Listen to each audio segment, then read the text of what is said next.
Hello everyone, welcome back to Ninja Prep. This is Kapil Goyal, your educator and mentor for PG physics. तो आज के इस video में हम बात करने वाले हैं आसाम यूनिवर्सिटी। आसाम यूनिवर्सिटी में अगर आपको सीयूईटी पीजी के थ्रू पीजी एडमिशन लेना है तो कौन कौन से कोर्सेज में आप एडमिशन ले सकते हैं, क्या उनका फी है और क्या उनका सीट रहता है, मतलब कितनी उनके अंदर सीट्स है, ये सब हम डिस्कस करेंगे इस वीडियो के अंदर। हमेशा की तरह मैं आपको पहले ही क्लियर कर दूं कि मैं केवल और केवल एमएससी कोर्सेज के बारे में डिस्कस करूंगा। बाकी के जो कोर्सेज हैं उसके लिए आपको आसाम यूनिवर्सिटी की साइट जो है उसको सर्फिंग करनी पड़ेगी, उसको सर्फ करना पड़ेगा। वीडियो को कंटिन्यू करें उसके पहले प्लीज वीडियो को लाइक जरूर कर दें, चैनल को सब्सक्राइब कर दें और शेयर जरूर कर दें। दो कैंपस हैं यहाँ पर, एक है सिलचार कैंपस और एक है दीपू कैंपस। सबसे पहले हम बात करेंगे सिलचार कैंपस की, देन हम बात करेंगे दीपू कैंपस की। उसके बाद हम ये जानेंगे कि यहाँ पर इंस्टीट्यूशनल प्रेफरेंस कितना है। जैसा कि आपको मैंने नेहरू के केस में बताया था, उसी तरह से यहाँ पर भी इंस्टीट्यूशनल प्रेफरेंस है, कितना है वो हम लास्ट में बात करेंगे। तो अंत तक बने रहिएगा इस वीडियो में अगर आपको पूरी डिटेल्स जाननी है, क्योंकि फिर आप लोग क्या करते हो, कमेंट में आपके वही क्वेश्चन चलते हैं, मेरे इतने नंबर आ रहे हैं, क्या मेरे को मिल जाएगा। वही चीज मैं वीडियो के अंदर बोलता हूँ, आप स्पेशल अटेंशन चाहते हैं तो वो पॉसिबल नहीं है। चलिए स्टार्ट करते हैं। तो सबसे पहले हम बात कर लेते हैं सिलचार कैंपस की। सिलचार कैंपस में हम एमएससी कोर्स की बात कर लेते हैं। पहला कोर्स जिसके बारे में मैं बात कर रहा हूँ वो है केमिस्ट्री। केमिस्ट्री के अंदर एलिजिबिलिटी क्राइटेरिया है 55% मार्क्स ऑनर्स केमिस्ट्री के अंदर आपका होना चाहिए। उसके अलावा नंबर ऑफ सीट्स जो है केमिस्ट्री के अंदर वो है 45। आप उसका यहाँ पर देख सकते हैं सीट मैट्रिक्स पूरा का पूरा कि यूआर की कितनी सीट्स हैं, एससी की कितनी है, एसटी की कितनी है, ओबीसी की कितनी है, ईडब्ल्यूएस की कितनी है और पीडब्ल्यूडी की कितनी। इसी तरह से सेकंड नंबर पे हम बात कर लेते हैं मैथमेटिक्स। मैथमेटिक्स की अगर मैं बात करूं तो अगर यहाँ पर परसेंटेज की बात करें तो 45% मार्क्स और 50% मार्क्स का क्राइटेरिया है। जो सीयूईटी पीजे के थ्रू आ रहा है उसका 50% का क्राइटेरिया है और इनटेक जो है वो 58 का है ना। यहाँ पर जो इनटेक है मैथमेटिक्स के अंदर 58 का इनटेक है। फिर बात करूं मैं फिजिक्स कोर्स की, तो फिजिक्स में यहाँ पर जो क्राइटेरिया है टीडीसी पास, मतलब बीएससी नॉर्मल बीएससी कोर्स से जो आ रहा है उसका जो परसेंटेज क्राइटेरिया है वो 60% का है। उसके अलावा जो ऑनर्स कैंपस का है उसका जो क्राइटेरिया है वो 50% का है। और जिसने दीपू कैंपस से, असम में ही दीपू कैंपस से जिसने अपनी ग्रेजुएशन कंप्लीट की है उसके लिए 45% का क्राइटेरिया है। सेम क्राइटेरिया मैथमेटिक्स के लिए, जिसने दीपू कैंपस से अपनी ग्रेजुएशन कंप्लीट किया उसके पास 45% का क्राइटेरिया है और यहाँ पर भी 45% का क्राइटेरिया है।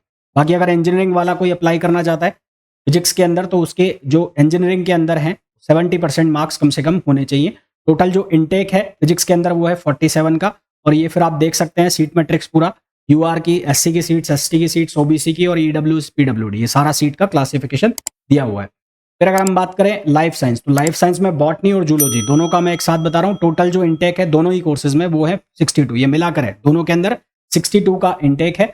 एलिजिबिलिटी क्राइटेरिया जो है bachelor degree in life science या बॉटनी या जूलॉजी, बायोटेक्नोलॉजी और applied discipline with allied discipline with at least 45% marks. 45% का यहाँ पर क्राइटेरिया है लाइफ साइंस कोर्स के अंदर। फिर माइक्रोबायोलॉजी की मैं बात करूँ तो माइक्रोबायोलॉजी में नंबर ऑफ सीट्स जो हैं वो टोटल 25 सीट्स हैं और यहाँ पर जो एलिजिबिलिटी क्राइटेरिया है वो 45% का है। Life science, zoology, botany, biotech, वही सारे अलाइड कोर्सेज। फिर अगर हम बात करें next course biotechnology, biotechnology total जो इनटेक है वो है 25 का टोटल इनटेक है बायोटेक्नोलॉजी के अंदर, 25 का इनटेक है। देन हम नेक्स्ट बात कर लेते हैं दीपू कैंपस की। तो ये तो बात की थी मैंने सिलचार कैंपस की। अगर मैं दीपू कैंपस की बात करूं तो यहाँ पर ये सारे कोर्सेज अवेलेबल हैं। एसमी, Hindi, English, political science, history, anthropology, commerce, physics, life science और ज्योग्राफी। अगर आप देखते हैं तो फिजिक्स में 22 नंबर ऑफ सीट्स हैं यहाँ पर। लाइफ साइंस की अगर मैं बात करूँ 35 सीट्स है। ज्योग्राफी की अगर मैं बात करता हूँ 28 सीट्स है। बाकी जो कोर्सेज हैं उनके भी आप सीट्स यहाँ पर देख सकते हैं। फिर अगर मैं बात करूँ यहाँ पर फी का क्या स्ट्रक्चर है, तो फीस की अगर बात की जाए तो अगर एमएससी बायोटेक्नोलॉजी में आप एडमिशन लेना चाहते हैं तो फर्स्ट ईयर में, मतलब पहले जब आप एडमिशन लेंगे तो पहले साल जो फीस लगेगी आपकी वो लगेगी 21,920 रुपये, 21,920 रुपीज़। एमएससी केमिस्ट्री के लिए लगभग 21,000 रुपये, 21,000 लगभग। एमएससी फिजिक्स के लिए दोनों ही कैंपस में, चाहे वो सिलचार कैंपस है चाहे वो दीपू कैंपस है, ऑलमोस्ट 18,000 रुपीज़ है। इसी तरह से अगर कंप्यूटर साइंस की बात करें तो ऑलमोस्ट 22,000 है। इसी तरह से लाइफ साइंस के कोर्सेज की अगर हम बात करें, लाइफ साइंस, अर्थ साइंस दोनों ही कैंपस में, दीपू में भी और सिलचार में भी, तो लगभग 20,000 रुपीज़ फीस है। ये तो फीस हो गई आपकी जो एडमिशन के टाइम पे फीस लगने वाली है विद सेमेस्टर फीस। उसके अलावा एग्जामिनेशन फीस आपकी अलग होती है जो यहाँ पर नीचे मेंशन है, जो आपको हर सेमेस्टर एग्जाम में देनी होती है। फिर मैं यहाँ पर बात करता हूँ इंस्टीट्यूशनल प्रेफरेंस की। तो इंस्टीट्यूशनल प्रेफरेंस क्या है यहाँ पर, जो आपका सीयूईटी का स्कोर होगा, जिस तरह से हमने ये देखा था कि नेहू का जो स्कोर कार्ड, जो मेरिट लिस्ट बनी थी, उसमें अलग-अलग पॉइंट्स दिए गए थे। एक तो आपका स्कोर जो सीयूईटी का वो है, उसके बाद इंस्टीट्यूशनल प्रेफ़रेंस था, है ना? तो वैसे ही यहाँ पर इंस्टीट्यूशनल प्रेफ़रेंस है। तो सिलचार कैंपस की मैं पहले बात कर लूँ। यहाँ पर मैं बात कर लूँ पहले सिलचार कैंपस की। सिलचार कैंपस।